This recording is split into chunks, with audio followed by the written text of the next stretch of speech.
Estamos en guión ausente, el 42, creo que ya he perdido la cuenta otra vez. Un podcast de cine de verdad.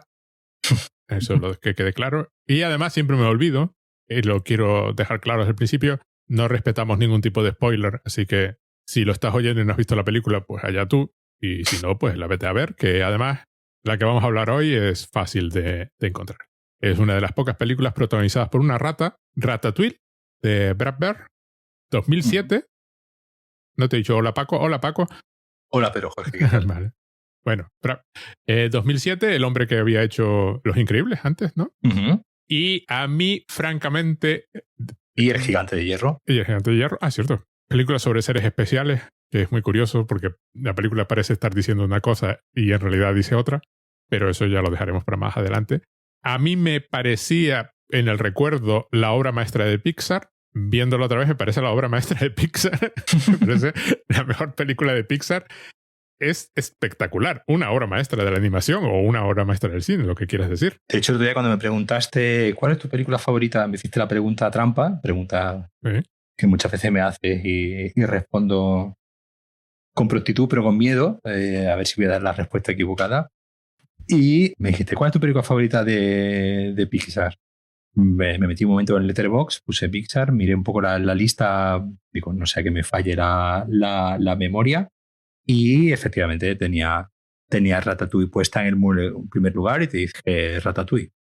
Y tú mismo me respondiste, pues la mía también, con lo que no hubo ningún problema. A ver, por ejemplo, Toy Story es de una importancia histórica mayúscula, eso está claro, y es una estupenda película. Sí. Toy Story 2 sigue la buena tendencia de ser probablemente mejor película que la primera, sin ya tener esa carga histórica. Y hay películas muy chulas de Pixar. Pero hay alguna combinación curiosa en esta, que es espectacular simplemente. Desde el personaje protagonista, que es una rata, que acaba en un cierto momento y sigue con otra subtrama, o la trama principal, toda la puesta en escena, que es genial, porque luego estuve viendo los extras estos que tú siempre me dices que, bueno, está en Disney Plus, por supuesto, sí. Que siempre me dices que mires y hay un extra muy curioso donde discuten al cámara rata. Es decir, cómo se haría la película si efectivamente estuviese haciéndola un grupo de ratas. Cómo sería la película hecha desde el punto de vista de las ratas, dónde colocarían la cámara y cómo harían las cosas. Antes de seguir, voy a hacer un resumen rápido, no creo que haga falta, pero ahí va. Remy, una rata muy lista y con exquisito sentido del olfato, está fascinado por la cocina. Es seguidor de Gusteau, un cocinero que tiene como lema cualquiera puede cocinar. Tras distintas circunstancias, acaba sola, lejos de su familia, en el restaurante de Gusteau, que tras su muerte ha caído un poco. Al darse cuenta de que el chico de la basura, Linguini, intenta hacer algo con una sopa, Remy interviene y la arregla él mismo. Así es como Linguini y Remy descubren que Remy puede controlar el cuerpo de Linguini para cocinar. Mientras tanto, el nuevo chef conspira porque ha descubierto que Linguini es el hijo de Gusteau, fuera del matrimonio, y por tanto el legítimo heredero del restaurante. La intervención de Remy permite descubrirlo, pero por desgracia a Linguini se le viene a la cabeza el éxito. Sin embargo, todo se arregla en el último momento. Linguini le confiesa a todo el equipo que la rata es en realidad la que cocina. El equipo se va y se ven obligados a recurrir a toda la familia de ratas de Remy para preparar la comida de esa noche. Porque esa noche está en el restaurante el gran crítico Anton Ego, que el nombre no podía estar mejor elegido. Remy decide servirle Ratatouille, un plato campesino que conecta directamente con su infancia. Anton admite que su labor como crítico no se compara ni a la peor de las obras, que por supuesto que iba a decir, y cuenta al mundo que efectivamente todo el mundo puede cocinar, o en su versión, la grandeza puede surgir de cualquier lugar. Por desgracia, el restaurante acaba cerrado porque hay ratas en la cocina, pero la película acaba felizmente con un nuevo restaurante que tiene como fin disfrutar de la comida y ser feliz. Sorpréndeme es lo último que dice Anton Ego, que es cliente habitual. Bueno, esta película es riquísima en todos los aspectos. Está llena de temas desde el que todo el mundo puede cocinar hasta una defensa absoluta de lo nuevo y lo novedoso. Hay toda una tensión a lo largo de la película con ciertos personajes intentando preservar las recetas tal y como son y otros aspirando a la grandeza de cambiarlas. Está todo el rollo del Anton Ego, que por supuesto una película hecha por gente pone a los críticos a parir, pues efectivamente. O sea, claro, el crítico llega a decir que su crítica no llega ni a la suela de las zapatas, a la peor de las obras, lo cual, por supuesto, claro que van a decir los creadores. Y que además trata la crítica como fundamentalmente destructiva, lo cual me hizo mucha gracia. Cuando la crítica puede ser muy creadora, uno puede hablar de... Sí, pues, por supuesto. Y su máquina de escribir es una calavera, básicamente. Bueno, yo no creo que Brad Bird conozca a Carlos Bollero, pero básicamente parece que es un personaje inspirado en él. Y se apellida Ego, con lo cual si te quedaba alguna duda...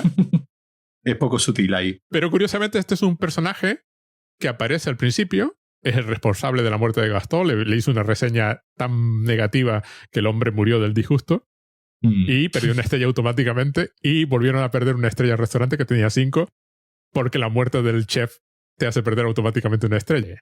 A mí me encanta porque conecta muy bien tanto con El Gigante de Hierro, que había olvidado, y Los Increíbles, porque la película parece muy democrática, muy de cualquiera puede cocinar, pero la película demuestra una y otra vez que no cualquiera puede cocinar. Linguini es incapaz de cocinar. Claro, yo creo que es un poco la moraleja, ¿no? Final del personaje de Anton Ego, ¿no? Que es el que un poco aprende al final la lección, entendía y termina reconociendo, ¿no? Que él había entendido mal, ¿no? Lo de everyone can cook, todo el mundo puede cocinar. Es una idea, ¿no? Muy yankee, ¿no? Por no decirla, esta de que con esfuerzo pues puedes conseguir todo lo que quieras, ¿no? Esta idea tan Mr. Wonderful de basta con desearlo para que se haga realidad. Y al final lo que hace falta es algo de lo que en realidad yo me di cuenta que se suele hablar muy poco, que es algo, porque en realidad es algo muy abstracto y es muy difícil de medir, que es el talento, ¿no? Es decir, es esa idea. Tú puedes desear ser el mejor en cualquier cosa, pero como venga alguien con talento y emplee la mitad de tiempo que tú, pues le va a salir mucho mejor.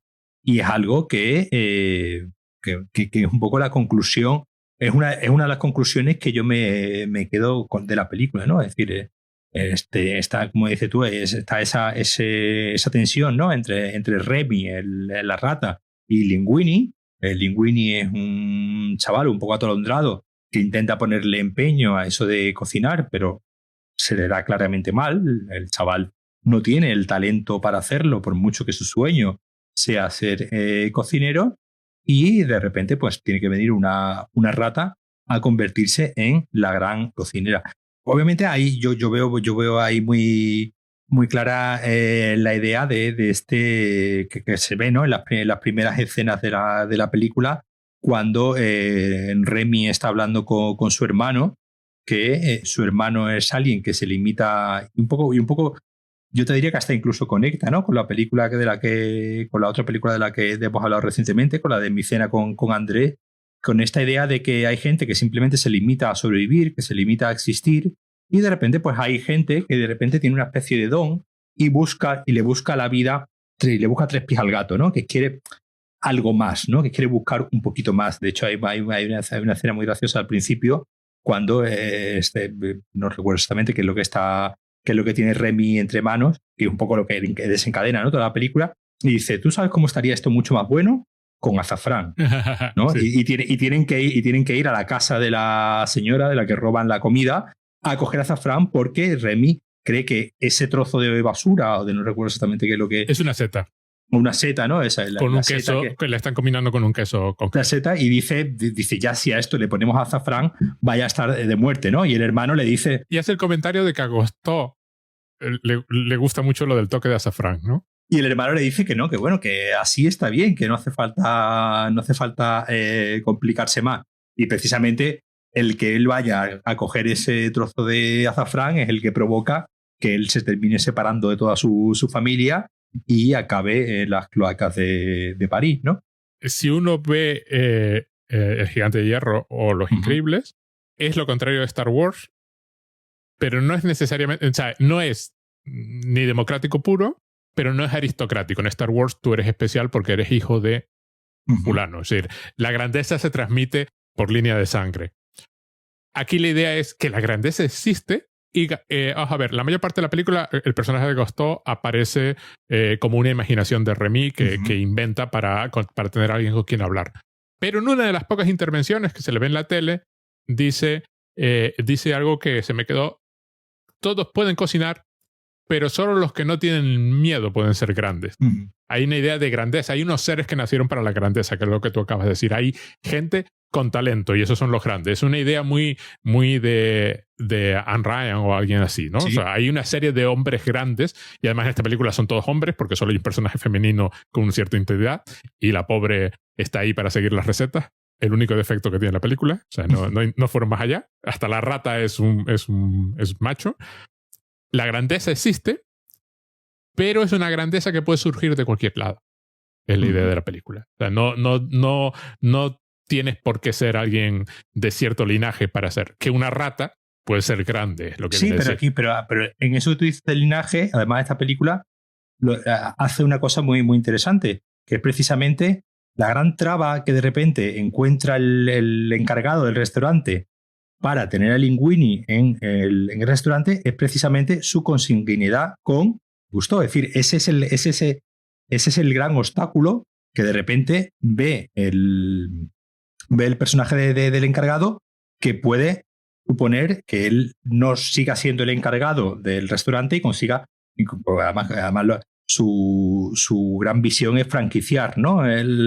Franquiciar Gusteau. Y precisamente esa consanguinidad es el principal obstáculo y es el principal escollo que encuentra para precisamente no echar a Linguini, porque teme que si lo echa se descubra el pastel de que era el hijo secreto de Gusteau, que es algo también bastante, si te pones a pensar, es algo también que para ser una película de Disney estamos hablando de un bastardo, estamos hablando de un hijo ilegítimo y de que el Gusteau pues dentro de lo bien que le gustaba comer, pues también le gustaba dejar embarazada a señoras aleatorias, que a ver si Linguini no es el único hijo que dejó Gusteau por ahí por el mundo. Cosas que me encantan. Hay un momento inicial de la película donde se presenta... claro, hay un problema fundamental en la película. Bueno, vamos a dejar con una cosa clara. Esta película está hablando de comida y habla muy bien de comida, pero en realidad está hablando de la creación artística, ¿no? Sí, totalmente. Y además, claramente, los creadores metieron muchas de sus propias inseguridades en la película. El origen de Remy, o Remy, como se pronuncia, el padre es el típico señor sin la más mínima cultura y brutote que comemos basura porque nos vamos a molestar en comer otra cosa. Y el hijo es con talento, refinado, que va de pie para no mancharse las patas delanteras con el suelo y no saborear la tierra. Es decir, es exactamente como se debían de sentir ellos en su pueblecito natal, cuando de pronto a ellos les gustaba el arte y dibujar y animar, y no cualquiera de las actividades que se consideraban normales en su entorno. Y la reconciliación final con el padre y la familia, sobre todo el padre admitiendo que no, el hijo no solo es como es, sino que es mejor por ser como es lo que todos debieron de querer en su vida. Algunos lo conseguirían y otros no. La inseguridad fundamental de la película no es... Existen los críticos que nos ponen a parir continuamente sin razón, a pesar de yo he invertido muchísimo esfuerzo en crear mi obra y mi obra vale más que el crítico, que es una de las inseguridades que la película manifiesta, pero hay una mucho más fundamental, además típica de película francesa, ¿no? El padre brutote de campo, ¿no? Campesino brutote, que está muy bien expresada, pero en un momento dado, una película que trata fundamentalmente de sabores, hay una representación sinestésica del sabor. La primera vez que Remy se mete algo en la boca y salen colores y músicas y la combinación, y luego describe la combinación como una explosión todavía mayor de color y de música, que me pareció genial. Claramente se encontraron con ese problema de decir cómo representamos el sabor, y en algún momento hay que hacerlo. Y luego se le intenta explicar al hermano. Hay otra escena donde... Y el hermano no acaba. Sí, le surge algún color, le surge alguna forma, le surge alguna animación, pero claramente no tiene el mismo talento, ¿no? No tiene el mismo talento ni siquiera, ya no para crearlo, sino para disfrutarlo. Exacto, sí. ¿Sabes? Ya no es esa idea de que sea capaz ¿no? De hecho, esto se ve también, ¿no? La primera vez que Remy llega a la cocina y empieza de repente, ¿no? Se encuentra esa especie de paleta, ¿no? De colores, de repente se encuentra esa cocina tan bien equipada y comienza a hacer, ¿no? A hacer la sopa y empieza a mezclar ingredientes y igualmente vamos viendo, hay una sinfonía, ¿no? de colores, que es cuando le descubre Linguini haciendo de comer. Claro, entonces es esa idea que ya no solamente de que porque en realidad pues Remy tiene la misma educación que su hermano, es decir, no es que sea que esté mejor educado o más educado, sino simplemente como una especie de que ha nacido, ¿no? Así de, sí, exacto. Ha nacido así de refinado. No es fruto de una formación totalmente diferente, porque el padre es un bruto y el hermano es un bruto y parece ser que no tienen madre, ¿no? Pues no sé, como no se sabe tampoco quién es macho y hembra ahí. No tienen. Es que hay una ausencia asombrosa de personajes femeninos. Solo está Colette, que es la que más interviene, pero básicamente novia de Linguini, y la señora de la casa original que se pone a disparar con la escopeta. Hay un momento que el personaje Colette sí hace un comentario a mí también me ha... Hombre, vamos a ver, tenía que cantar mientras estaban preparando la película. Y hay una escena donde efectivamente Colette comenta que ella es la única mujer en la cocina y por qué es la única mujer en la cocina. Pero yo asumo que como un comentario tampoco. Esa escena está ahí claramente porque hasta ellos se dieron cuenta de que no todos los personajes pueden ser... Tiene pinta de la típica reunión del estudio donde una chica que pasase por allí levantó la mano y diría, oye, esto huele un poco, ¿no? Sí, huele, sí. Aquí se han pasado, ¿no? Y efectivamente es el único punto donde la película... Pero es eso, efectivamente se da a entender que hay una cierta grandeza con la que hace, que no hay educación posible que la cambie, ni cultura posible que la cambie. La educación puede refinar ¿cómo era aquello que decía? La educación puede refinar los diamantes, pero no convertir piedras en diamantes. Básicamente es el mensaje final de la película, ¿no? O sea, el Remy tiene talento. Por cierto, otra cosa que me encanta, que como buena película que transcurre en París, la Torre Eiffel se ve desde todos los ángulos. No importa la ventana por la que mires, se ve la Torre Eiffel, porque eso es automático. Es ubicua. Pues sí. La película plantea también en esta idea del arte, es decir, es una cosa bastante pues curiosa, porque obviamente claro, es una película de Pixar, es una película de Disney, es una película de gran estudio, Es la primera película de Pixar que es de Disney, creo. Aparte, tiene Pixar siempre combina películas, digamos, realizadas desde el estudio, desde dentro, con sus propios trabajadores, y después con externos. Digamos, Brad Bird es un señor que no pertenece al organigrama, ¿no? de Pixar, sino es un director, digamos, independiente, en el sentido de que no trabaja directamente para Pixar, sino que pues ya con los Increíbles por primera vez y después con esta, y ya años después con los Increíbles 2, pues digamos hace películas para Pixar, pero digamos no forma parte de su organigrama. Pero la película plantea la idea interesante esta del artista frente al negocio, ¿no? Del artista frente a pues el personaje, como he comentado antes, el personaje del encargado, ¿no? Del restaurante. Que se llama Skinner.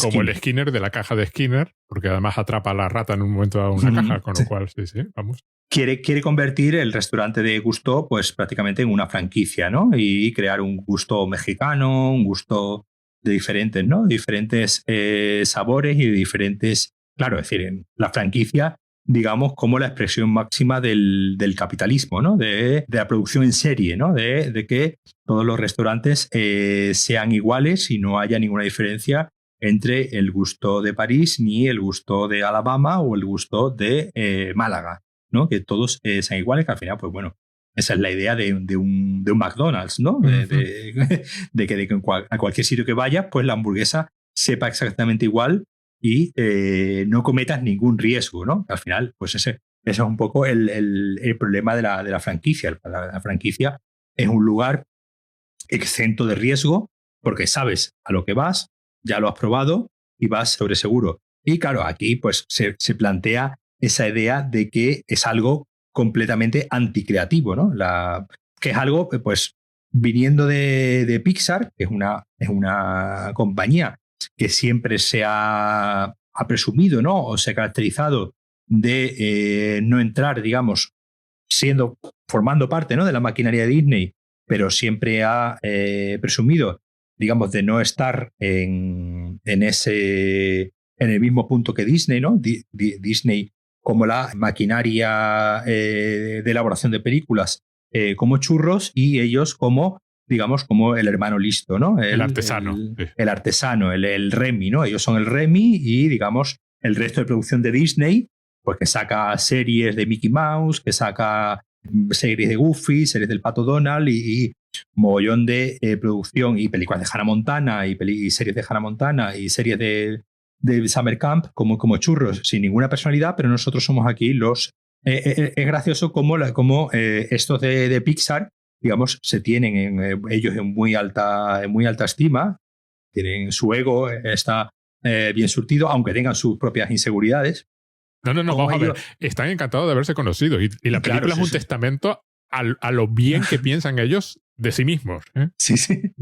Como si ellos no formasen parte de ese negocio y como si después Disney pues no fuese a sacar pues miles de peluches de Remy y una de las preocupaciones que tenían precisamente cuando empezaron a plantear la película, que a ver cómo podíamos hacer que una rata no fuese algo asqueroso, ¿no?, sino fuese algo que lo vieses y dijeses, ay, mira, qué gracioso, qué cookie, y que pudiesen hacer muñecos de peluche después de Remy, que obviamente que los niños fuesen a su casa muy contentos con un peluchito de Remy y lo pudiesen meter en los Happy Meals de McDonald's, mientras que la película precisamente está planteando que esa idea de la producción en serie y de franquiciar el negocio es la mayor aberración. Pero bueno, al final un poco, como comentábamos también en lo en mi cena con André, al final es enfrentarse siempre a esta contradicción tan intrínseca del capitalismo, ¿no? De que si quieres formar parte de él, pues al final te termina engullendo y al final pues tienes que terminar haciendo muñecos en serie de Remy y adaptando a hacer Remy pues un personaje encantador, a pesar de que sea algo tan asqueroso como una rata. Esa es una de las curiosas contradicciones, porque la película está defendiendo lo nuevo, por ejemplo. Continuamente defiende lo nuevo. Continuamente se hacen referencias a que hay que seguir la receta. El que inventaba era Gusteau. Una vez que dejó escrita la receta ya no hay nada que hacer. O sea, la receta es la que es y la tienes que seguir. Y va de que no, eso no es verdad. Y luego el grito final de Anton Ego cuando le preguntan ¿quiere postre? Y eso no se pregunta. ¿Y qué postre quiere? Sorpréndeme, surprise me. Claro, es el que no quiere oír ningún ejecutivo. Claro. ¿Cómo voy a hacer una película sorprendente, no? ¿Cómo voy a hacer una obra de arte que no sea un poco repetición de la que ya hemos hecho? Es mejor hacer Toy Story 4 que hacer una nueva, claro. Que hacer Ratatouille. Que por cierto, creo que es la que es mejor. No somos nosotros solo los que pensamos que es la obra maestra de Pixar. Creo que es la película de Pixar mejor considerada por toda la crítica en todas las plataformas de crítica habidas y por haber. Y entonces eso es una película que expresa muy bien las tensiones de la película que es, de la empresa que la hace y de la empresa todavía mayor en la que está metida la empresa que la hace. No, porque además que la película plantea, no sé si de forma consciente o es de estas cosas que se cuelan, ¿no? Que se cuelan a pesar de lo que el director y guionista, que en este caso Brad Bird, hace ambas labores, es una especie de discurso incluso de clase, ¿no? De una movilidad, de la movilidad de clases, ¿no? Es decir, que hace un paralelismo, ¿no?, entre el personaje de Remy y Linguini como dos personajes de los que no se espera nada, ¿no? Nadie se espera que de repente Linguini sepa cocinar, porque es alguien que viene de la calle, es alguien que no es cultivado, es alguien que es un chaval que no... Y de hecho los que trabajan en el restaurante son una mujer, un expresidiario... Sí, un ladrón de... No, un trabajador del circo... Son, digamos, son como una especie de desechos, ¿no?, de la sociedad. Son como los que... Y el único que sabe es el Skinner, ¿no? El Skinner es no puede haber nadie que le pueda hacer un mínimo de sombra, porque esa movilidad de clases, es decir, Linguini nunca podrá llegar a ser el encargado del restaurante porque no ha nacido para ello.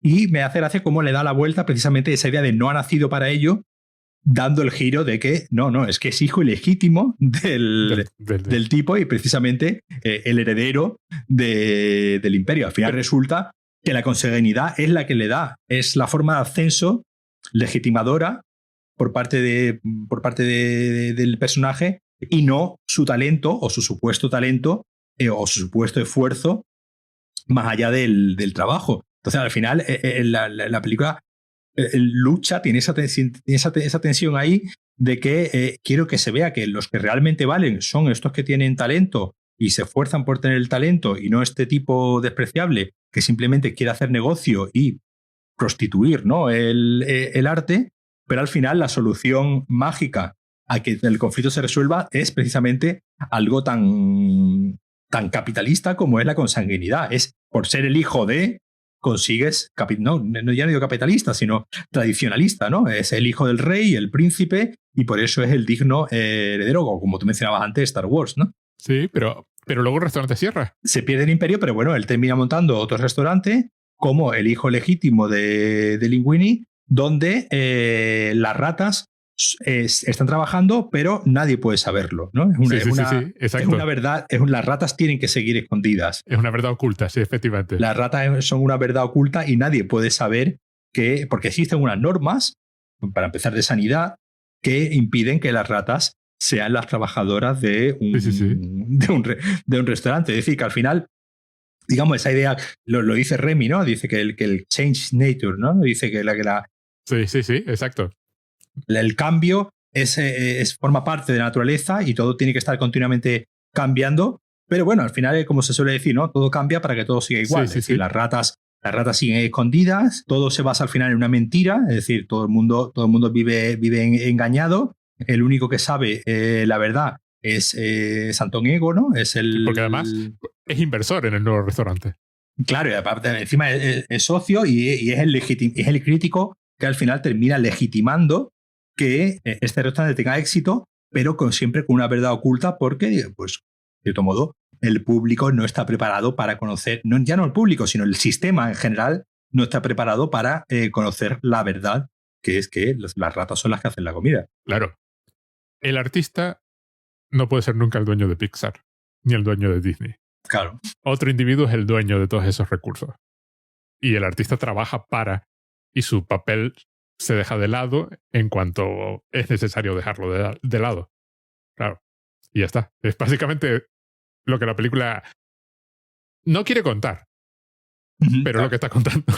Claro, sí, por eso decía antes que al final es un discurso que obviamente tiene una tensión en el sentido de que no sé yo si es un discurso que al final se cuela de forma inconsciente o se cuela de forma consciente sabiendo ellos que pues es un discurso pues un poco problemático, ¿no? Esta idea también un poco de que eso también lo plantea la película, de como que los pobres no pueden disfrutar, ¿no? Los pobres, las ratas, los que son... pero al final vemos como este niño, este Anton Ego niño de familia humilde, no te llega a decir que sea, pero bueno, te lo ves, ¿no? Comiendo, y de hecho... Se dice explícitamente que Ratatouille, te refieres a la escena final, cuando le sirven a Ratatouille, deciden servirle un plato campesino. Un plato campesino, es decir, que es un plato humilde, que es como un pisto, ¿no? Que es un plato, pues, que no es fino, ¿no? No es fino, no es delicado, es un plato, pues, de pobre, ¿no? Pues como aquí diría, pues como en España tendríamos las migas, ¿no? Pues las migas, pues si te las hace Ferradrià, pues de repente es un manjar y es una delicia. Y a mí me encantan las migas, pero como suele decir mi padre, es plato de pobres. Es del pan que sobraba y el pues, ratatouille igual, es de toda la verdura que nos había sobrado y todas mezclarlas y al final ese origen campesino, ¿no? Ese origen humilde es el que salva ese restaurante de caché, de alto nivel, con recetas de lo más elaboradas. Pero el ratatouille que sirven no es el tradicional. Esa es otra historia de la película. Es uno inventado, uno refinado. Sí, así con la verdura cortada. Sí, no es el ratatouille real. Entonces, claro, por un lado es hay otra idea que la película mantiene de equilibrio, que mantiene en tensión continuamente, es el disfrute puro de la comida. La comida como algo de lo que disfrutas. En un momento dado, el propio Linguini se lo dice a Anton Ego: es demasiado delgado para ser alguien que disfruta de la comida. Sí. Da a entender que tendrías que ser gordo. Pero, y por ejemplo, el disfrute comunal de la comida, ¿no? El contacto. Es decir, está claro que Remy le hace el ratatouille porque entiende que Anton Ego tiene las mismas raíces campesinas que él, que es una rata de campo, y que por tanto va a conectar con el plato en cuanto se lo sirva. Y todas las ratas están comiendo todas juntas en plan comunal al final de la película. Entonces está por un lado la comida como un hecho comunitario que sirve sobre todo de pegamento social, ¿no? O de relación sentimental, ¿no? Justo el momento en que Anton Ego recuerda cuando era niño y su madre le preparaba el plato, ¿no? Es el punto. Y en ese momento simbólicamente se le cae la pluma con la que está escribiendo, ¿no? Es una película que te habla de por un lado, Remy es el intelectual de la familia, pero luego por otro lado niega la intelectualidad, porque niega el refinamiento de Anton Ego, ¿no? De voy a pedir este vino. La escena genial es cuando va a escupir el vino y mira la etiqueta, ¿no? Antes de seguir escupiendo, ¿no?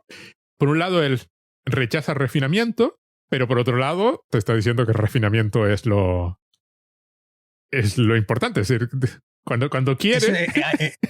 También es algo, tú decías muy francés, pero también es muy yankee, es muy americano, ¿no? Esa idea de la pureza de las raíces, ¿no? De hecho, es algo, por ejemplo, muy habitual en las comedias románticas, sobre todo protagonizadas, ¿no? Por personajes femeninos, de la chica de ciudad que vuelve al pueblo, y en el pueblo es donde encuentra el amor o se acuerda de que la ciudad le ha corrompido y de repente aquí en Estados Unidos, ¿no? En Estados Unidos, en la América profunda, ¿no? En la América redneck, es donde existe una pureza y unos valores más allá de ese refinamiento. Entonces es curioso cómo la película está continuamente intentando resolver esa tensión entre el refinamiento de Remy y esa vuelta a las raíces,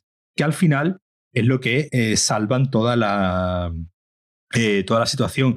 Tú decías, parece como que los críticos han perdido el gusto por el disfrute, ¿no? De hecho, en el personaje de Anton Ego es un personaje pues, que se ve pues, además ya físicamente un poco demacrado, ¿no? Amargado, pues eso, como hemos dicho antes, ¿no? Un boyero de la vida al que todo ya le parece mal, solamente vale el tiempo pasado, ¿no? Los clásicos y todo lo que se hace ahora, ya sea Marvel o ya sea cine pedante de festivales, pues es todo un horror, y las buenas películas eran las de John Ford y las de Humphrey Bogart, y a partir y en los años 60 todo se jodió, que si recuerdas nuevamente en Mi cena con Andrés lo que decían era que los años 60 fueron el momento del gran boom cultural, que al final es el momento del que Boyero tanto detesta, ¿no? Él siempre dice que la Nouvelle Vague fue la que vino a joderlo todo, y a partir de ahí todo vino cuesta abajo. Entonces es bastante fascinante cómo hay pensadores, por llamar Boyero a pensador, piensa que ahí sucedió el declive, y otros que ahí fue el culmen, ¿no? O uno de los cúlmenes. Y aquí esa idea del crítico como alguien que ha perdido el gusto por disfrutar, ¿no? El gusto por comer, por sentarse y a tener que apelar, ¿no? A su infancia, a ese momento de inocencia, la infancia como un lugar de pureza absoluta, donde nadie está maleado todavía, donde la vida... Antes de la expulsión del paraíso. Claro, donde además me hace mucha gracia esta idea de el recordar la comida de madre, ¿no? La comida buena es la que te ponía tu madre, ¿no? Y todo lo que comas a partir de ahora, lo comparas, ¿no? Con eso, y lo comparas con las lentejas de tu madre, el cocido de tu madre o la tortilla de patatas que te hacía tu madre. Y a partir de ahí, ese es, el baremo a partir del que vas a... Y este hombre, pues parece que ha olvidado la comida de su madre, ¿no? haya olvidado la sencillez del disfrute, que como tú bien decías antes, al final no deja de ser algo muy, muy tramposo, y en el sentido de que obviamente pues una puya, ¿no?, que le están metiendo los de Pixar pues a cualquier crítico, ya sea crítico gastronómico, crítico de arte o crítico de cine, que como unos seres amargados que ya no saben disfrutar de nada. Y en ese empeño de intelectualizarlo todo, en ese empeño de buscarle siempre la última vuelta de tuerca a todo lo que hacen, a ese exceso de análisis, es el que se termina. Y en realidad es una idea que está muy presente, ¿no? Es decir, cuando tú estableces una crítica dicha en el sentido analítico, no en el sentido peyorativo. Sí. Cuando tú estableces una crítica sobre algo, ese algo no desaparece, ese algo no deja de existir. Es algo, tú puedes mencionar que una película de los años 40 pues es, pues, ¿no?, cuando surgió el tema de Lo que el viento se llevó, ¿no? Lo que el viento se llevó, pues película racista. Hombre, a ver, es que es una película del año 39, va hecho bajo unos parámetros, que critiquemos, que analicemos el racismo intrínseco de los autores de Lo que el viento se llevó, de la autora de la novela Lo que el viento se llevó, de los espectadores que vieron y del sistema de producción de Lo que el viento se llevó, no anula la grandeza de la película. Simplemente, obviamente, le estamos dando un prisma que es el del año 2021, del año 2020, y vamos a analizar la película bajo ese, vamos a criticar la película bajo ese prisma, pero la película no va a dejar de ser lo grande que es y no va a desaparecer. Entonces, yo creo que existe un poco ese complejo, ¿no? Ese complejo del artista hacia la crítica, que parece que la crítica, a mí yo recuerdo que me sucedió hace unos años, en el museo donde yo programo cine, pusimos 7 novias para 7 hermanos, porque hice un ciclo de películas del color en el cine, ¿no? Y pues el 7 novias para 7 hermanos, pues una película muy, muy colorida, ¿no? Donde cada hermano lleva una camisa, ¿no?, de un color diferente, y donde el color juega una importancia bastante grande. Y un momento en el comentario final de la película, pues comenté que obviamente pues, es una película ciertamente problemática, ¿no? Porque es una película que va de unos señores que secuestran a 7 chicas para llevárselas a su casa, para, en cierto modo, forzarlas a que se casen con ellos, y al final pues hay un poco de tensión al principio, pero al final pues terminan consiguiendo su objetivo, que es casarse, que es convencer a estas chicas de que se casen con ellos. Hombre, entonces yo comenté, pues en mi inocencia, de que, hombre, la película vista hoy en día, pues obviamente tiene una serie de aspectos problemáticos que son propios intrínsecos de la época. Y hubo una señora que, muy ofendida, me dijo que es que no se podía estar todo el tiempo analizándolo todo en términos de machismo, de feminismo y tal. Yo le dije a la señora, digo, no, señora, si yo acabo de proyectar la película, es decir, yo no tengo... si a mí me pareciese mal la película, no la proyectaría. Digo, acabamos de ver la película. Digo, no estoy negando la película. Estoy diciendo que obviamente, pues, la película pues, cuenta las cosas de una manera y cuenta una historia que obviamente hoy en día, pues, sería prácticamente impensable y nos echaríamos a la cabeza porque diríamos, Dios mío, qué machirulada es esta de 7 señores secuestrando a una chica para que se casen. No está bien de ninguna, no estaba bien en el relato griego o romano, ¿no?, en el que se basa, el secuestro de las Sabinas. Sí. No estaba bien en su momento, no está bien ahora, no estaba bien en los años 50 y no está bien en el año 2020. Simplemente que hoy en día pues hemos evolucionado como sociedad y pues esta representación nos haría, o si se hiciese, se le daría una vuelta para que no quedase. Pero eso no implica que la obra desaparezca, eso no implica que la película, ni que haya que censurarla, porque te lo voy a decir, la película la acabamos de ver, es decir, la acabamos de prestar. Si yo tuviese algún interés en censurarla, no la habría programado.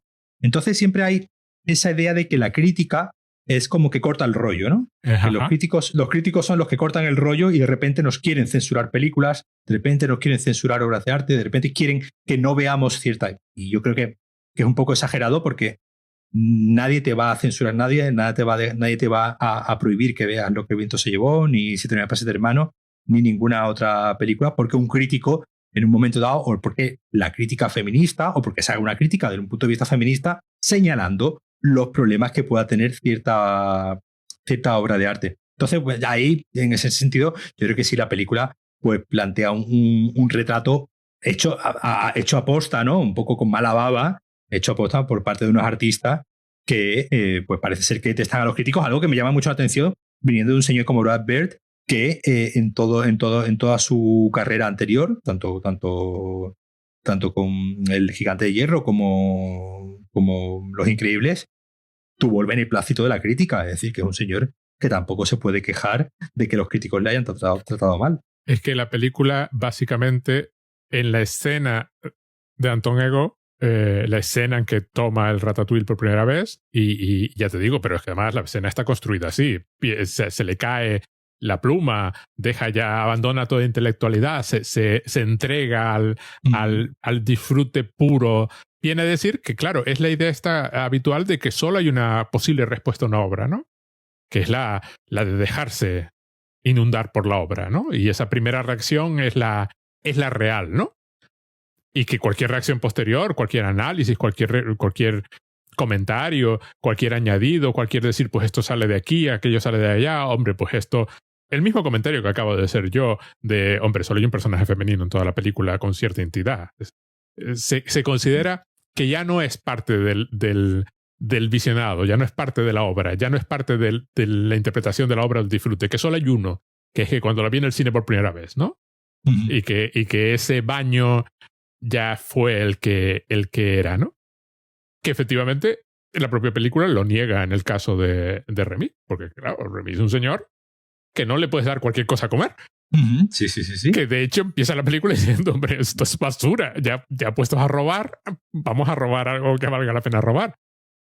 Claro, efectivamente, es decir, no son tontos, son conscientes de que eso de exigir deja el cerebro en la puerta y disfruta de la película es absurdo, porque ellos mismos, como creadores, no lo harían. Uh-huh. Es decir, ellos mismos cuando van al cine, claro, si esa fuese la lógica, no hubiesen tenido ratas un año en los pasillos de Pixar para ver cómo se movían. Es decir, claro, hay un empeño en hacerlo bien. Hay un empeño. Si no haría Ratatouille. Claro, exacto. Hay una crítica, un análisis, un acto intelectual en construir una película como Ratatouille.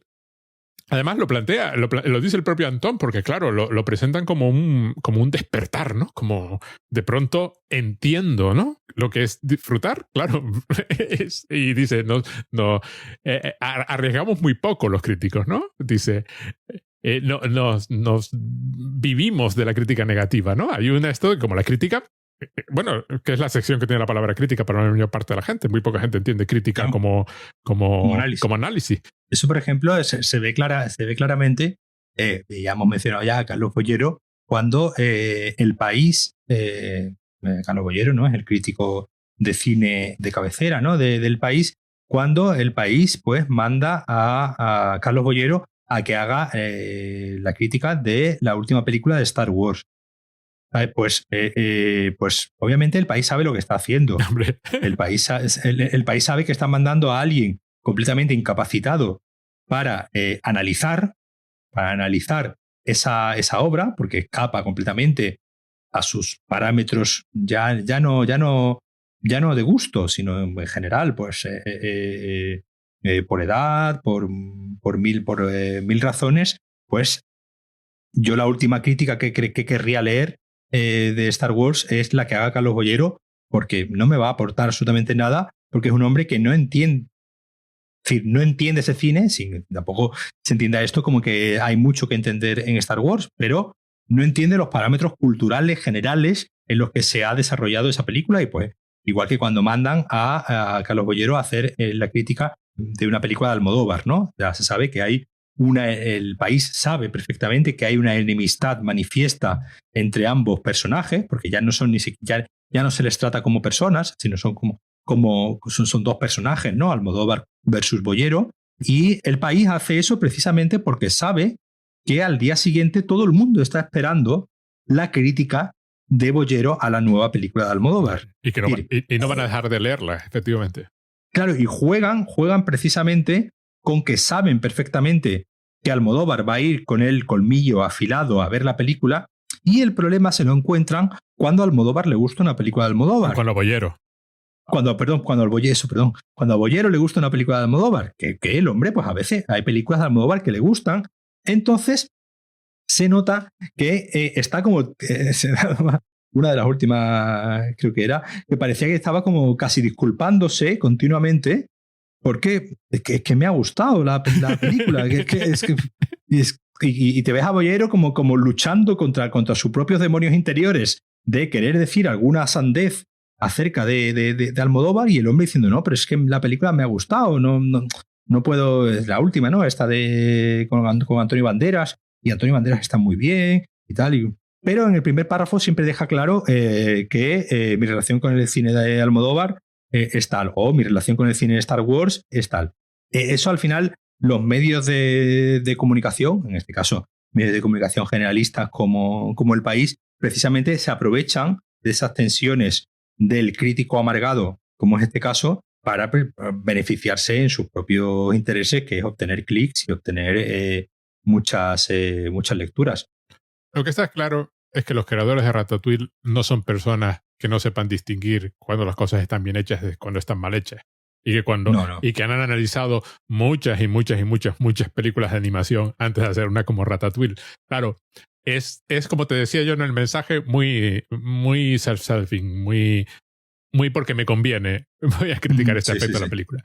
Bueno, hay momentos geniales. Mira, me encanta cuando dice Ego is coming, lo dice Linguini justo antes de que su propio ego se desate. O sea, que me encantan.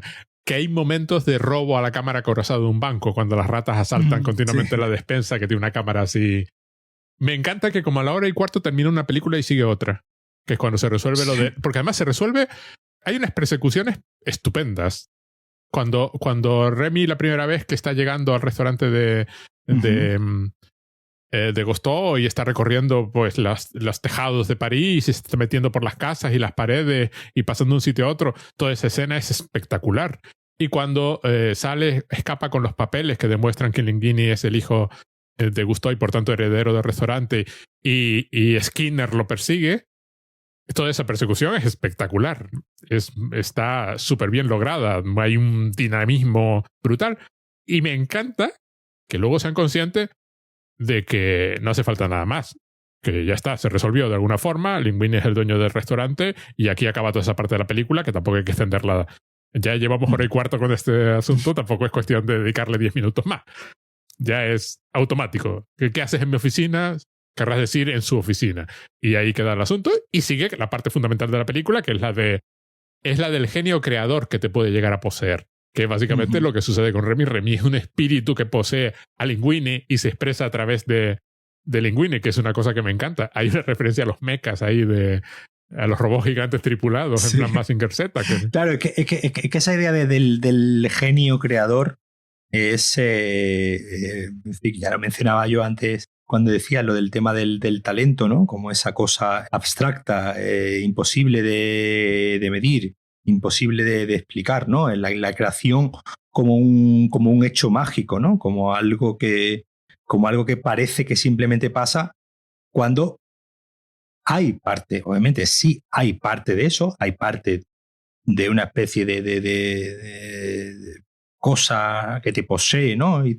Pero después, como tú bien decías, y eso es algo que se ve, ¿no? En todas las películas de Pixar, todas las películas de Pixar hasta esta época están llenas de retos, ¿no? De ponerse ellos mismos, es decir, bueno, a ver hasta dónde podemos llegar. Es decir, cuando después de Toy Story, pues tú decías antes la importancia histórica, ¿no? que tiene como primera película de animación 3D. Cuando hacen Bichos, hay un reto que es vamos a hacer una naturaleza fotorrealista, ¿no? Es decir, los personajes no son realistas, los personajes de Bichos, pero toda la naturaleza que les rodea sí lo es. Y hay un reto de a ver cómo conseguimos hacer, cuando hacen Monstruos S.A., hay, por ejemplo, pues un reto técnico ya en el personaje de Sully, de todo ese pelo moviéndose de forma natural. Buscando a Nemo,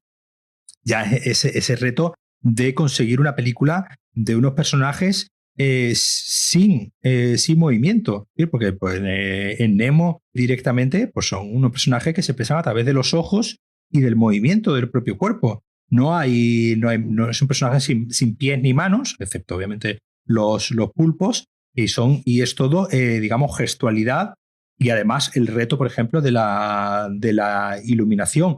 Es decir, ellos tienen ese componente artístico de retarse a sí mismo a ver si somos capaces de... Y de hecho, si te fijas, Ratatouille, Los Increíbles, es la primera película, es decir, desde el 95, el 94, ¿no? Sí, 95 creo que es esta historia. Sí. Tardan 10 años en hacer una película protagonizada por humanos. Uh-huh. Es decir, hasta que no se ven capacitados y son humanos, digamos, siguen, si te fijas, siempre han sido humanos caricaturizados. Es decir, nunca llegan a ser humanos, digamos, 100% realistas, porque bueno, para eso ya está la realidad, ¿no? Para hacer una película de humanos que se parezcan a los de verdad, pues lo hacemos con humanos de verdad. Y en todas estas películas, yo muchas de ellas las tengo en DVD, ¿no? Cuando compraba DVDs con muchísimos extras, ves la cantidad de trabajo que hay de, pues, para Buscando a Nemo, pagarle a todo el equipo un viaje a ir a ver los corales de no sé dónde. La gran barrera de coral en Australia, claro. Y claro, y ponerse a ver cómo se refleja la luz en el agua y analizar mil y unas fotos, como tú bien decías, para esta, por ejemplo, para Ratatouille, pues examinar cómo se mueve una rata, cómo se mueven las ratas, cómo se mueve el pelo, es decir, detrás de esta idea del genio de que de repente tiene un momento mágico de inspiración, en realidad lo que hay es una cantidad de horas de trabajo brutales. Es decir, obviamente, digamos que al final el talento es el genio, el talento es al final el que da, como dicen los americanos, ¿no? de extra mile, ¿no? Sí, el punto final que hace que esto pase de ser una cosa meramente bien ejecutada a algo que trascienda y se convierta en algo sublime, ¿no? Es decir, es ese punto que ya, pues eso pasa en algo tan simple como el fútbol. Es decir, en el fútbol, un futbolista puede tener todas las condiciones físicas necesarias, en el sentido de ser una persona, ser un señor con las condiciones físicas, las mismas condiciones físicas que Cristiano Ronaldo o que Messi, pero eso no lo es todo. Hace falta después un punto final, un añadido final, que es el talento, que es el cerebro, que es el saber qué hacer en el momento adecuado, en el lugar adecuado, para que convertirte en algo genial, ¿no?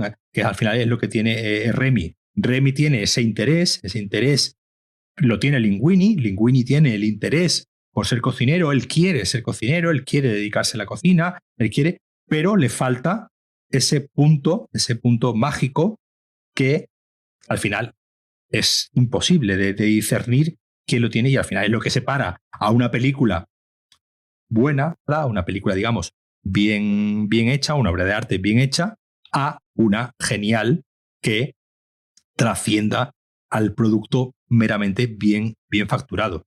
Que eso es Ratatouille. A mí esta película, una cosa que me gusta mucho es la iluminación que tiene. Ajá. Tiene toda la película un flu, ¿no? Una especie de desenfoque generalizado, ¿no? en la iluminación, una especie de brillo extraño, que es muy diferente, por ejemplo, a lo que tenía Los Increíbles, ¿no? Los Increíbles, digamos, era una película con esta idea también, pues un poco también yankee, ¿no? De idealizar, ¿no? París, ¿no? De ese París como el lugar de la ciudad de la luz, ¿no? Y un lugar donde la magia sucede, ¿no? Y esta idea de París como ese sitio donde el sitio donde se come bien, ¿no? Esta película, pues, por ejemplo, no está ambientada en Roma, porque si no, Remy, o como se hubiese llamado en italiano, habría hecho pizzas, que es algo, digamos, más de andar por casa, ¿no? Entonces, aquí precisamente ese de que se vayan a París como ese lugar de refinamiento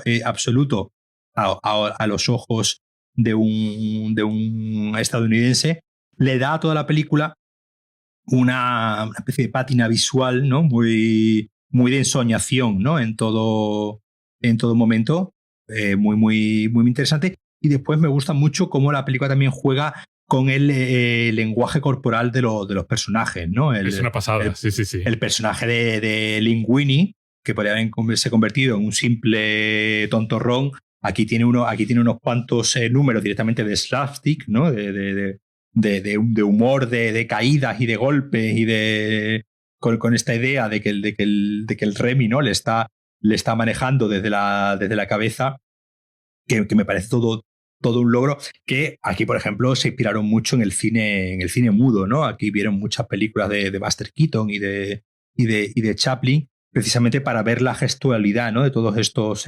actores que tenían que transmitir todo con el cuerpo, ¿no? Y toda esta idea de las caídas y los golpes, que es muy propia de los cortos, ¿no? de cine mudo, está también muy bien expresada. Es que la escena donde Linguini, controlado por Remy, va recorriendo la cocina de un lado a otro, agarrando ingredientes, porque además está súper bien hecho. La idea es de que Linguini está reaccionando a lo que Remy está haciendo. O sea, al contrario que un ser humano normal, que mueve un brazo sabiendo que está moviendo un brazo, Linguini se entera de que le está moviendo un brazo. Entonces, él va un segundo, su mente va con un segundo de retraso con respecto a lo que su cuerpo está haciendo. Y está súper bien expresado en esa escena. Luego está Skinner, por ejemplo, que creo que está inspirado en Louis de Funès, el actor francés. Claro, francés. Que es una pasada. Era un señor espectacular. Y Skinner también se mueve con una gracia y un movimiento propio súper característico, súper bien ejecutado. Son probablemente los personajes que mejor se mueven de toda la película. Y muy bien aprovechados, además, para distinguirlos, además intelectualmente uno de otro, o lo que es cada uno. O sea, es que, o los movimientos de Anton Ego, que son movimientos muy bien pensados y muy bien medidos.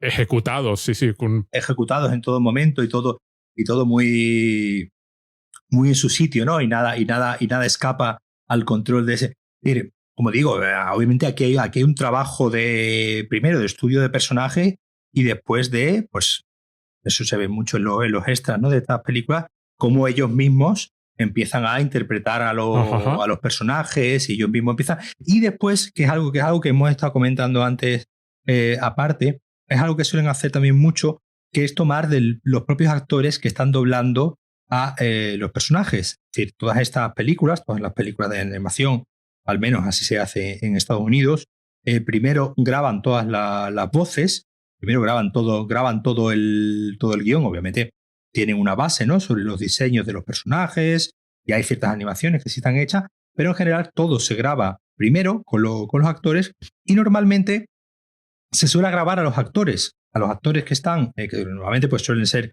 muchas veces pues, actores conocidos, ¿no? Bueno, en Toy Story pues era Tom Hanks, ¿no? Woody. Aquí es Patton Oswalt, que es un actor de comedia que seguro que si le veis la cara sabéis quién es. Un actor de comedia además muy bueno, tiene unos especiales de comedia extraordinarios en Netflix, está muy bien. Claro, entonces es un actor que, pues digo, cuando lo estaban grabando, cuando estaban grabando las voces, no solamente graban las voces, sino le graban a él, le graban la cara, con la idea de después transmitir, digamos, todas esas expresiones faciales del actor al personaje, digamos, hacerlo suyo. Claro, de esa manera, cuando los animadores están trabajando en la animación del personaje, pues tienen otro momento de inspiración en el propio actor que grabó esa voz en off. Y obviamente, pues todo eso es lo que al final le termina dando una vitalidad, ¿no? a todos estos personajes, que se pierde cuando se hace a lo mejor pues un doblaje a la inversa y se le pone una voz de un famoso a un personaje que ya existe, porque claro, pues ahí ya, pues digamos, se está adaptando la voz a lo que ya existe y no al revés, que es lo que suele ser, y suele ser lo que funciona mejor. Además, en el caso de Anton Ego en esta película es muy interesante, primero porque lo presenta, claro, es un individuo vampírico, vestido de negro, alto, enorme, súper estirado, todas las facciones están todas estiradas, los movimientos, como tú dices, son súper milimétricos y súper precisos, no se mueve, no malgasta ni un ángulo, aprovecha muy bien su altura, casi siempre está desde arriba, las primeras que aparece, está en una posición de superioridad, que luego usan de maravilla en el momento en que toma por primera vez Ratatouille, porque se vuelve completo y absolutamente lánguido. Claro, pierde el control del cuerpo. Hay un... Sí, se deja caer. Sí, hay un éxtasis dionisíaco de dejarme caer.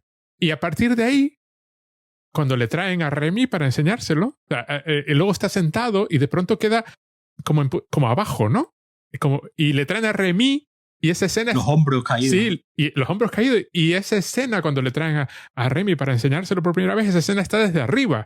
Y Anton Ego está abajo. El gorro de cocinero está por encima de él. Y le está explicando las cosas. Y de pronto está a la misma altura que los demás personajes, ¿no? Y solo se vuelve a levantar cuando ya termina y dar las gracias, pero se levanta y se levanta con una humildad.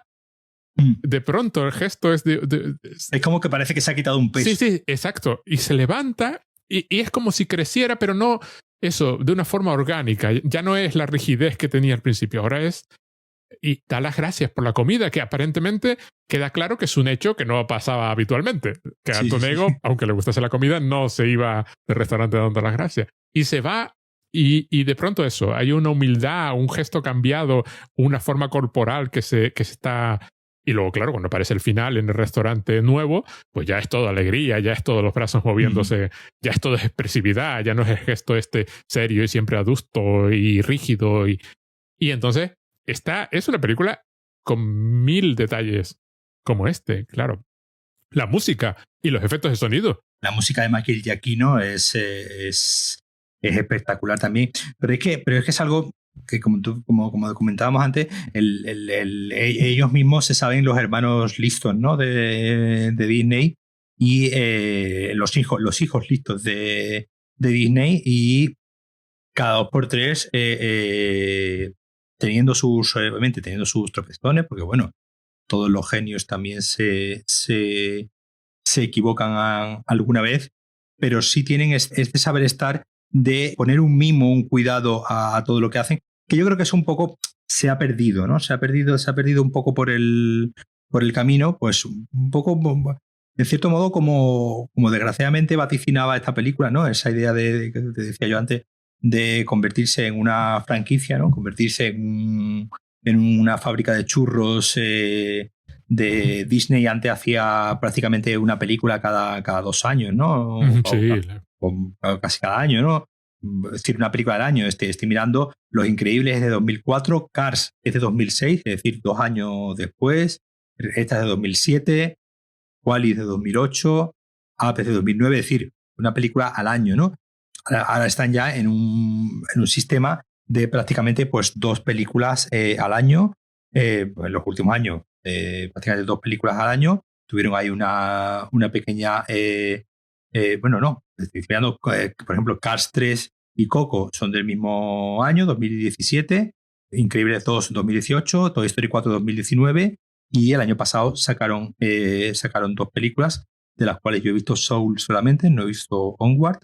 No justo hace un año, pero sí es verdad que han perdido un poco aunque a mí Soul es una película que también me pareció muy, muy interesante, no sé si la ha llegado a... No la he llegado a ver. Después, por ejemplo, hay películas ya más, tú la que sí viste es la de Inside Out, ¿no? Que sí es una película pues más problemática, ¿no? En el sentido de que... Esa no me gustó. Ya, claro. No, pero aparte de que a mí no me gustó la imagen que da de la enfermedad mental viniendo una persona que tiene problemas de depresión, por ejemplo, como es mi caso, ¿no? No me pareció que no era tan buena como todo el mundo decía.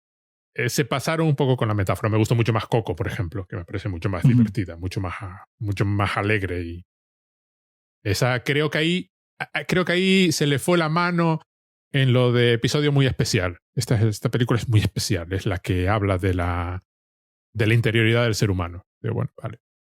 Vale. Sí, por eso decía que es una película más problemática, porque claro, es una película que yo creo que en su exceso de ambición, ¿no? Al final pues cae en su propia trampa de quizá pues trivializar algunas cosas que probablemente pues sean demasiado complejas de procesar para una película de Pixar. Pero por lo menos puedes sentir que siempre, o la mayoría de las veces, siempre están intentando hacer algo. Están intentando hacer algo que sea diferente a lo que alguna vez hayas visto. Es decir, por lo menos siempre intentan ir un paso más allá, ya sea, como digo, ya sea en lo visual, ya sea en lo metafórico, o ya sea en los tipos de temas a tratar, que como digo, algunas veces les queda bien y a veces pues les quedan de forma más rutinaria. Sobre todo yo creo que en las segundas partes generalizadas Toy Story 4 era totalmente innecesaria. Claro. La serie había cerrado de fábula en la 3. Con el listón más alto no podías quedar. Es decir, oye, que hay que tener... Hiciste una tercera parte que mantiene el tipo frente a las dos anteriores. Sí. Y además encima añade la capa, sigues con la capa de discutir la edad y el paso del tiempo. Y que es el tema que subyace de fondo a todo Toy Story, ¿no? El paso del tiempo y la aceptación y no sé qué. ¿Lo terminaste de fábula? Toy Story 4 es técnicamente, pues será 400.000 veces mejor. Es decir, los ordenadores son muchísimos mejores. Se pueden hacer cosas que no se podían hacer cuando hiciste Toy Story 3. Pero, ¿por qué hiciste Toy Story 4? Lo hiciste para ganar dinero, no había nada que contar.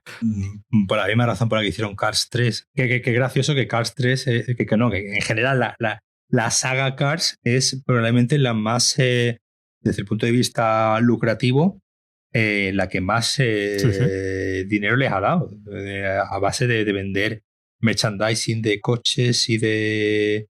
De hecho, de Cars está mucho mejor los cortos que hicieron después, protagonizados por Mate. Que sí, los cortos de Mate son buenísimos. Que en sí las películas. Mi hija tuvo un verano en el que no paraba de verlos, los tenía en un DVD y no paraba de verlos una y otra vez y se hartaba de reír. Pero funcionaban bien por eso, porque eran cortos, porque eran ideas muy bien ejecutadas en 7-8 minutos, que eran, creo que no llegaban a los 10 minutos. Y ahí cuando hacen ese tipo de trabajos, muchas veces funcionan mucho mejor que cuando quieren hacer una película larga, pues como Cars 2 o como Cars 3, que no hay por dónde cogerlas y sabes que lo que están haciendo es intentar vender más muñequitos, más coches y... Sí, totalmente. Pero, por ejemplo, está claro que mimaron Toy Story 4.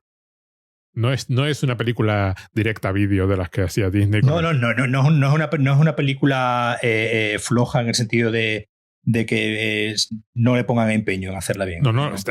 Tiene muchísimo empeño en hacerla bien. Pero claro, para nada.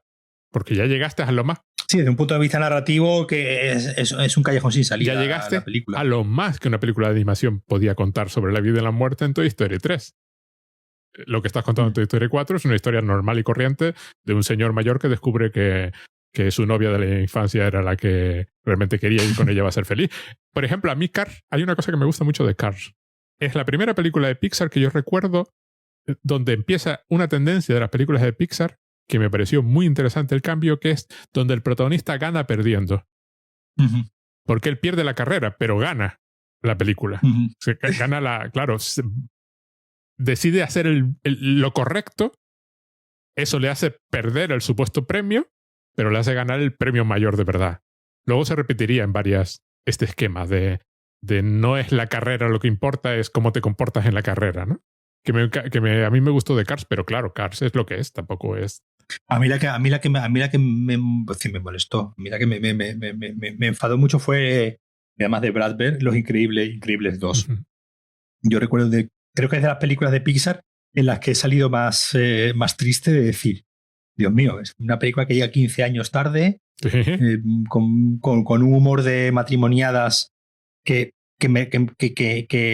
cuando a lo mejor cuando la primera pues vale, pero que quedaba me llegó a incomodar, ¿no? En ciertos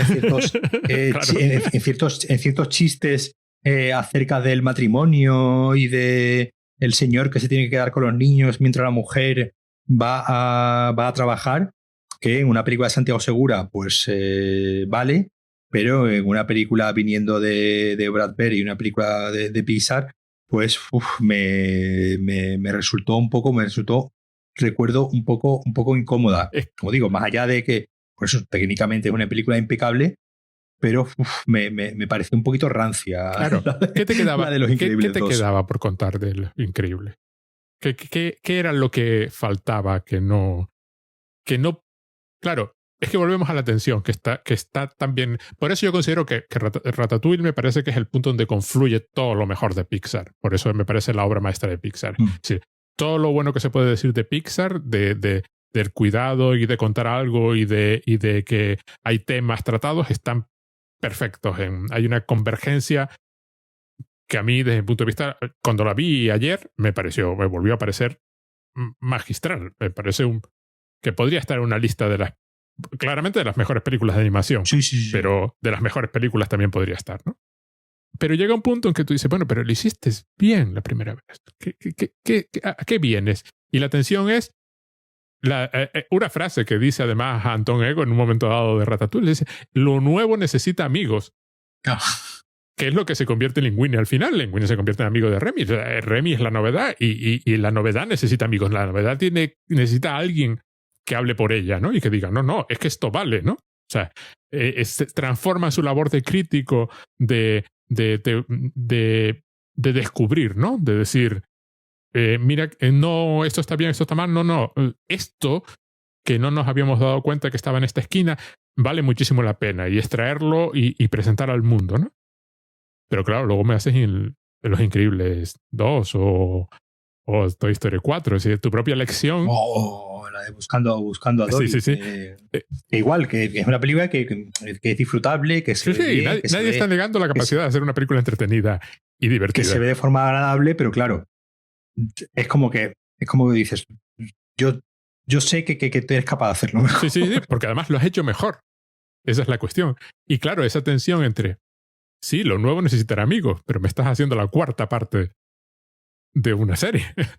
Vamos, y te juro que no creo que nos libremos de un Cars 4, así que... Ahora mismo, según veo, creo que ahora mismo no tienen prevista ninguna película secuela. Bueno, hay una Lightyear, pero que va a ser como no sé si va a ser una película o una serie para Disney Plus, que va a hacer Chris Evans, va a poner la voz de Buzz Lightyear, pero va a contar un poco el origen de la historia del Buzz Lightyear original, ¿no? Del primer muñeco, que bueno, que puede estar simpático, a ver cómo lo hacen. Que como digo, no sé si va a ser exactamente película o va a ser miniserie de televisión o algo así, pero y por lo que veo no tienen ahora mismo previsto más. Tienen ahora una pendiente, Luca, para este año, una película además dirigida por un señor italiano y ambientada ya había muchas coñas por ahí de que era Call Me By Your Name pasado por el título de Pixar, porque es la historia de dos amigos en unas playas italianas, en la Riviera italiana, y después tienen para 2022 una que se llama Turning Red, pues de una niña que se imagina a que se transforma en un panda gigante. Ajá. Bueno, a saber lo eso me recuerda a Rambo. Pero bueno, ahora mismo parece ser que no tienen previsto hacer más segundas partes de nada, por lo que bueno. Bueno, depende del éxito que tengan estas. Me imagino que un Cars 4. Pero bueno, como ya va todo para Disney Plus, ya la taquilla ya... Es cierto, me había olvidado, ya no lo sé. En la taquilla desapareció. No tiene la más mínima importancia. Bueno, venga, valora Ratatouille. Como he dicho, es una película que habla del talento, que me parece que lo más interesante, y toda esta idea del cualquiera puede cocinar, bien entendida. Mal entendida, pues provoca sus problemas, que es todo este mundo de Mr. Wonderful, donde si nos lo proponemos somos capaces de cualquier cosa que es totalmente mentira, y que ese cualquiera puede cocinar, al final es que cualquiera tiene que tener el derecho a cocinar, y algunos lo harán mejor y otros lo harán peor, y ya está, y no pasa nada por tener más o menos talento, que con intentarlo ya es suficiente. Y como digo, he dicho, probablemente pues la mejor película de Pixar desde todos los puntos de vista, ya no solamente de guión y de historia, sino visual y técnicamente. Hemos dicho imagen, sonido, la música de Michael Giacchino, es decir, todo un festival de luz y color, un poco como el que tiene Remy cuando prueba la seta, ¿no? aquella estupenda, y le da como una especie de Stendhal disfrutando. Pues un poco eso es Ratatouille. No se puede decir mejor, no voy a añadir nada más. Bueno, muchas gracias, Paco. Nos vemos en la próxima. Nada, muchas gracias a ti. Venga, un abrazo. Hasta luego.